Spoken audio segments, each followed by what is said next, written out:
Entonces, voy a tratar de cumplir con el tiempo y ojalá que me alcance el tiempo porque el tema que tenemos por delante es sumamente complejo.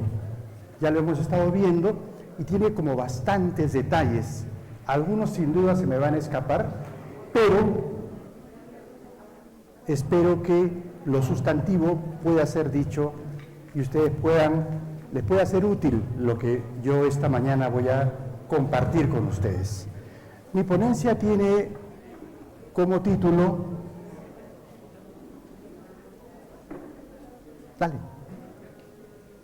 Educación para el buen vivir. Cuando hablamos de alternativas, es que la alternativa es bien global, porque la escuela que tenemos, y particularmente la escuela pública que han surgido en nuestras repúblicas, han surgido en procesos de implantación, de desarrollo de un tipo de civilización en el mundo. Una civilización global que es la civilización del capitalismo, que es la civilización de la colonialidad. Entonces, cuando hablamos de una educación alternativa a esto, tenemos que también asumir que es una educación que tiene que ser pensada para otra forma de ser civilización, para otra forma de ser humanidad, para otra forma de ser sociedad. Y por eso hablamos de que, entonces ahora hablamos de una educación, tendríamos que hablar de una educación para el buen vivir. Vamos comenzando con esto. Adelante. Bien, ¿qué hacer? Una primera tarea es decolonizar la educación. ¿Qué significa eso? Siguiente. Bien, primero, darnos cuenta que la escuela monocultural, como a veces la denominamos, ha fracasado. Incluso en sus propios términos de medición. ¿Sí? Los resultados de sus propias evaluaciones dan cuenta de que no se logran los estándares que el propio sistema educativo propone. Pero ojo, quiero decirles lo siguiente, porque a veces se dice, la peor educación está en el área rural, la peor educación está en las regiones, ¿no? Y solamente hay algunos lugares, sobre todo y particularmente urbanos, donde sí se logra una mejor educación. No, allí también ha fracasado la educación, ¿sí? Ha fracasado en general, ha fracasado en los emblemáticos de la ciudad de Lima, en el Guadalupe, en el Labarte. Yo estudié en el José María Eguren, en Barranco, ya en Lima. Puedo contar con los dedos de una mano los buenos profesores que tenía. Y estamos hablando de los años 70. Esta no es una crisis de ahorita, esto tiene casi toda nuestra vida. Entonces, es una escuela que ha fracasado porque básicamente ha estado pensada para una lógica de control social sobre la población, no para el desarrollo de las poblaciones. ¿De acuerdo? Ahora, vivimos un tiempo distinto ahora. Vivimos un tiempo en el cual emerge un proyecto de vivir juntos diferente. ¿Sí? Y ese vivir juntos lo expresamos en esta idea de que emerge el buen vivir, que eso viene también de la experiencia ancestral de las comunidades originarias en el mundo, en el planeta. Esta es una realidad planetaria, ¿sí? ¿Y qué cosa supone ese emerger del buen vivir? Por ejemplo, supone la pluralidad, que es diferente de la homogenización. La lógica de la escuela monocultural, ojo, monocultural entonces significa una cultura, ¿sí? Es una lógica de homogenización. La perspectiva, y por eso es que se centraliza todo, por eso es que hay un ente que centraliza todas las decisiones, por eso es que los pedagógicos, por ejemplo, no pueden hacer sus propios currículums, porque tienen que cumplir estrictamente el currículum establecido a nivel central. Y eso ocurre porque hay una lógica de homogenización. La idea de buen vivir implica pluralidad y también implica autonomía. ¿Sí? Vamos a volver sobre eso luego, pero es la autonomía de la vida de las comunidades. Es no solamente la vida, sino de la economía, de la ecología comunitaria que vivimos cotidianamente. Siguiente.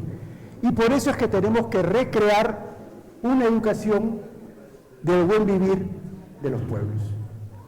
Eso en términos globales. Siguiente. Ahora bien, hay que decolonizar el pensamiento pedagógico. Y ese decolonizar el pensamiento pedagógico implica construir una praxis pedagógica intercultural y plurilingüe. Vamos ahora a desarrollar qué significa eso de una praxis pedagógica intercultural y plurilingüe. ¿De acuerdo? Adelante. Hay 5 cosas que quiero mencionar cuando digo praxis pedagógica intercultural y plurilingüe. Uno tiene que ver con la idea de aprendizaje y con la idea de la episteme, de la epistemología, del saber que ese aprendizaje supone, del saber que explica qué cosa es aprender. ¿Sí? Hay pluralidad de formas de aprender.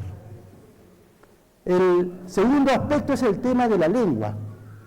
Es que el plurilingüismo siempre nos ha acompañado.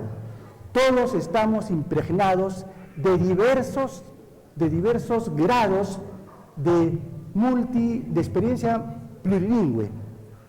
Todos. Yo explicaba, si me dan un texto en portugués, lo puedo leer, pero yo no hablo portugués. ¿Sí? He intentado cantar en portugués, que es más difícil, pero bueno. Lo cierto es que tenemos diversas formas de acceso y de conectividad con otras lenguas. Siempre, esa es una realidad de la humanidad, no es un tema de acá, de Abancay, o del Cusco, o de Perú, es un tema en el mundo. Hay multiplicidad, depende de cuánta intensidad tienes tus vínculos con esa realidad plurilingüe, para que tú puedas ser también alguien que hable varias lenguas. He conocido personas que efectivamente hablaban varias lenguas originarias. Ayer la directora regional de Ucayali mencionaba el caso de la ayénica y el ayánica. He conocido personas que efectivamente hablan ayánica y hablan caquinte, ¿no? y nomatzigenga, por socialización. No es que llevaron un curso en alguna universidad. Pero así como esos, ustedes van a ver en otros lugares del mundo donde hablan al mismo tiempo el romanche, el francés y el alemán, que son todas lenguas cercanas a la zona de Suiza, cercanas a la zona de Bélgica. Pero pueden hablar esas varias lenguas porque tienen esas relaciones. En general, las personas tenemos diversa experiencia respecto al mundo multilingüe. Cualquier niño que viene a este colegio, cualquier estudiante, y que está viendo esos letreros que han puesto ahí escritos en inglés, ya tiene un nivel de impregnación de otra lengua. El tema del territorio es importantísimo para esa praxis intercultural, entendido que hay que hacer una escuela para el territorio, para el proyecto histórico comunitario. Me explicaba un amigo que ha trabajado con Formaviap, que es este proyecto de formación docente en la Amazonía, que el origen de esta iniciativa del Formaviap era porque las comunidades indígenas, que están por la lógica colonial destinadas a desaparecer como cultura, como pueblo, como historia, pues el AIDC decidió que tenía que formar a sus maestros para que justamente ellos tuvieran continuidad histórica. Era un esfuerzo en el derecho a ser ellos, pueblos constituidos, pueblos que tienen derecho a ser, a tener su territorio. Esta es la idea del vínculo con el territorio. Un corto aspecto es el tema de la politicidad de las infancias. Vamos a volver sobre eso, pero tiene que ver con el protagonismo del aprender y con la creación del saber en el proceso educativo. Y finalmente el tema de la docencia, que acá hay 2 cosas fundamentales: la autonomía profesional la autonomía profesional del docente, la dignidad de ser docente implica el ejercicio de la autonomía, pero esto implica también compromisos, y por eso es que tiene que haber un compromiso claro. Vamos dándole vuelta a esta cosa. Primera, dale. El tema del aprendizaje, de las epistemes, y esta idea de la pluralidad de la forma de aprender. Miren, cuando un profesor se planta frente a su clase, no se planta con su plan que ha elaborado. Por supuesto, se ha matado. En la universidad pedagógica te van a enseñar que tienes que tener estos pasos, etcétera, etcétera. Y tienes que elegir, no sé, el número de competencia, el estándar tal, etcétera, etcétera, etcétera. Pero cuando un profesor o una profesora se planta frente a su clase, lo hace con su experiencia, con toda su biografía, la manera de conducir al grupo, la manera de acercarse a los estudiantes. Este conjunto de capacidades, de saberes que pone en juego, ojalá los hubiera aprendido en la universidad o en el pedagógico. No, los ha aprendido a lo largo de su vida. Con eso se planta un profesor. Y por eso es que tiene que reflexionar sobre eso. Un padre de familia en una comunidad amazónica lleva a su niño de 5 años al monte. Van caminando por el bosque y en el bosque le va diciendo, esta planta es para esto, esta planta es para aquello, a esta hora canta tal ave, esta ave es para esto, esta anida en tal. El niño va aprendiendo un montón de cosas, pero no solo aprende cosas, contenidos, aprende una forma de hacerse del saber, mirando, tocando, caminando, actuando. Hace eso. Luego ese niño cumple 6 años, va a la escuela, lo sientan en una carpeta, le ponen un cuaderno en blanco, le dan un lápiz en la mano y le dicen, ahora sí vas a aprender. Esta es la verdadera educación. Todo lo que experimentó en el proceso de su vida tan corta es como si no tuviera valor. Esa es la escuela monocultural. Y nos forman para eso, para la escuela monocultural. Y acá lo que tenemos es otra cosa. Hay que reflexionar, y esos 5 años de formación pedagógica deberían ser para que reflexionen sobre la naturaleza del aprendizaje. Gustavo Esteves, ya falleció, que era un educador mexicano, él decía, las aves vuelan, los peces nadan, la gente aprende. Está en nuestra naturaleza aprender. Pero no aprendemos de una misma forma, ni al mismo tiempo, ni con la misma motivación, ni con el mismo dispositivo que nos ha dado Piaget, etcétera, etcétera, etcétera. No, señores, aprendemos de manera muy diversa. Y entonces un maestro o una maestra tendría que saber mirar ese proceso y darse cuenta, ¿y este niño cómo aprende? ¿De dónde aprendió así? Preguntarse. Tiene que ser un indagador, no alguien que viene a enseñorearse con la autoridad que le da su título para decir, acá van a aprender así, todos al mismo tiempo me cumplen la tarea. El problema de este profesor es que además tiene encima a alguien que viene de la UGEL o del ministerio o de la región a decirle, ¿has hecho como te he dicho que hagas?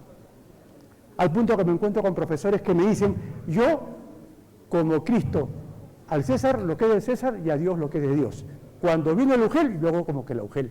Pero cuando no está, hago como mis estudiantes quieren. Y eso es entonces, y sin embargo, el que está en la escala administrativa cree que sabe lo que está pasando. Y lo que está viviendo es una ficción.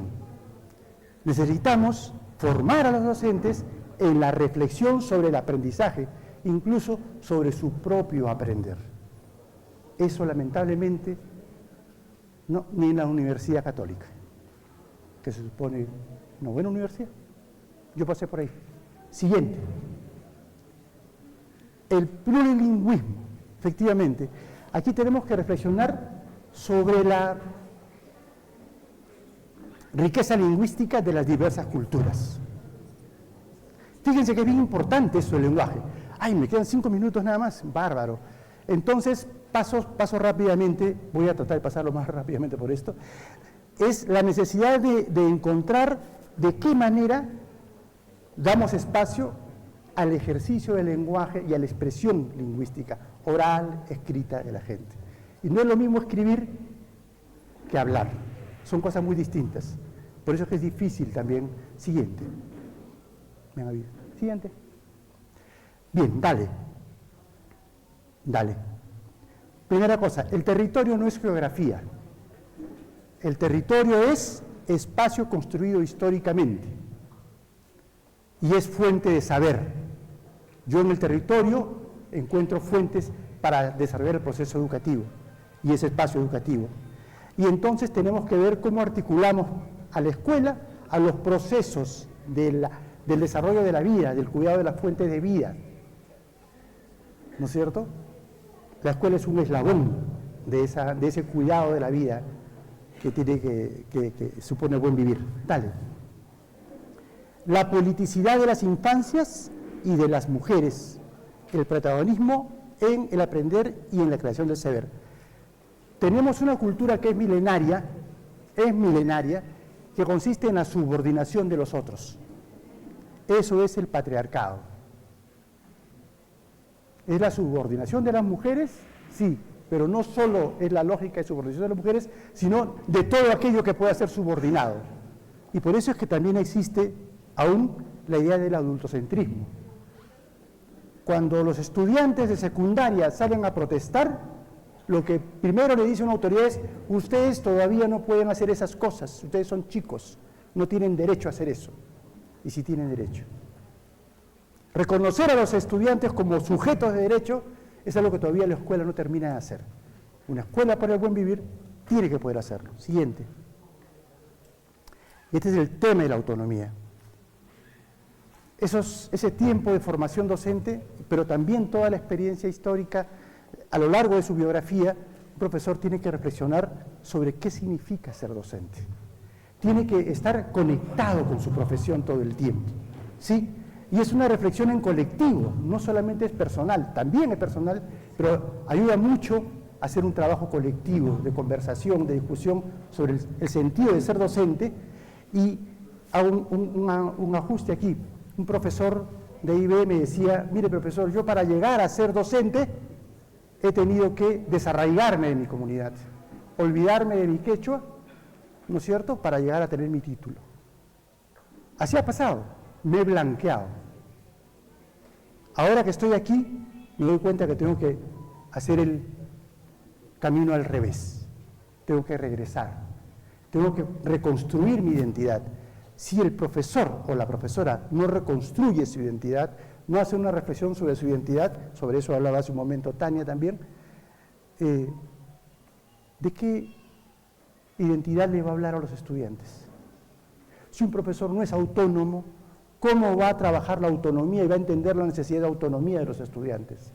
Porque hay que enseñarle a los niños a ser autónomos, eso es fundamental, si no, no van a poder ser ciudadanos después, ¿de acuerdo? Entonces, pero esa autonomía requiere colectivo docente. Siguiente, antes que me gane. Ya, aquí esto es un ensayo. Trabajé en el grupo que hizo una propuesta inicial de carrera pública docente y que después fue transformada de 1000 maneras. Lo primero es que tenemos que pensar que lo que preside todo el ejercicio de la formación docente es esta idea de la praxis pedagógica intercultural y plurilingüe. Hay un tiempo donde hay selección y decisión en las comunidades, por ejemplo, ¿no?, de quienes quieren realmente llegar a ser maestros. Y luego hay el proceso de formación, pero este proceso de formación, que además hace un momento un profesor lo decía, hablaba de la investigación tiene que estar desde el principio, la práctica en la escuela tiene que estar desde el principio, no al final, no para hacer la tesis, eso no sirve, eso ha fracasado completamente. Si ya fracasó, ¿para qué seguimos haciendo lo mismo? Hay que cambiar esta lógica, hay que hacer investigación desde el primer día en la universidad o en el pedagógico. Bueno, esta formación supone un intermedio de inserción laboral, antes de terminar de formarme. Pienso que debería ser así porque tenemos la brecha docente en EIB. Es una brecha imposible de llenar en pocos años. Es urgente, es muy urgente. Es tan urgente que hay que tomar medidas diferentes. Por eso es que es probable que habría que pensar que en la formación de maestros EIB la inserción laboral sea incluso aún cuando no se ha terminado todavía la carrera. Organizadamente, ordenadamente. León Trattenberg anunciaba, discutía hace como 20 años atrás, que tal vez habría que pensar que la carrera docente debería comenzar con solo tener 3 años de formación y después 2 años de formación en servicio, obligatoria. Bueno, hay que imaginar otros modelos. Acá estoy suponiendo que hay un tiempo de inserción donde trabajas en tu comunidad y si al mismo tiempo sigues investigando y estudiando en la comunidad hasta que te titulas. Si no, no entras a la carrera tampoco. Y luego ya viene todo el proceso de carrera docente, donde hay reflexividad, cultura de evaluación, ascensos, línea de carrera, etc. Siguiente. Me han dado 5 minutos, creo que ya me pasé como no sé cuántos. Bueno, entonces hay una cosa importante que ayer dijo Luis Enrique López. Él habló, en resumen, de 2 cosas: educación propia y EIB para todos. Personalmente comparto esa perspectiva. ¿Sí? ¿Por qué? Porque, ¿qué país queremos? Porque esta educación, cuando dice, ¿para qué esta educación? Es para un cierto país que queremos. Por favor, maestro Severo, para ir cerrando. Gracias. Cierro rapidísimo. Cuando estaba en la DEIP, ingresé a la DEIP, tuve la circunstancia feliz de ser partícipe de ese espacio. Me preguntaban, ¿para qué es la IB? Yo decía, porque mi reflexión era, la IB es parte de un proyecto político, de país.